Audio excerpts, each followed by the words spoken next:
அன்பார்ந்த முருக பக்தர்களுக்கு வணக்கம். நான் ஜேஎம்எஸ்கே கோபி. இதுக்கு முன்னாடி குரல் பதிவில் வந்து சாய் செந்தில் ஐயா வந்து யாசகம் வாங்கினாருன்னு சொல்லி நான் பதிவு செஞ்சுருப்பேன். மடிப்பிச்சை எடுத்தாருன்ட்டு. அவர் கூட நம்ம செந்தில் ஐயா அவரும் எடுத்திருக்காரு. ஒரு பார்வையற்றவர்.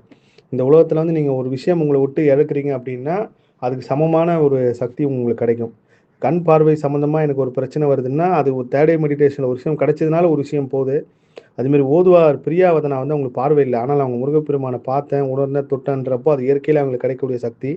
அப்படிதான் வந்து ஒரு 2 கையில வந்து ஒரு கை எழுந்தவங்களுக்கு வந்து அந்த 2 கையோட சக்தியும் ஒரே கையில வந்து இருக்கும். அந்த மாரி இந்த செந்தில் ஐயா வந்து நான் அவர பத்தி நேர்காணலும் சொல்லியிருக்கேன். பார்வை நல்லா இருந்தவருக்கு திடீர்னு பார்வை பறி போயிடுச்சு. அவர் பார்வை பறி போனதுக்கு அப்புறம் அவருக்கு இயற்கை ஒரு விஷயத்த குடுக்குது.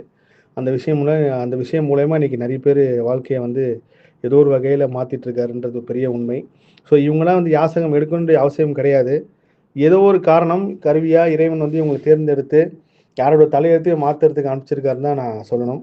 எல்லா புகழும் முருகனுக்கே. நன்றி.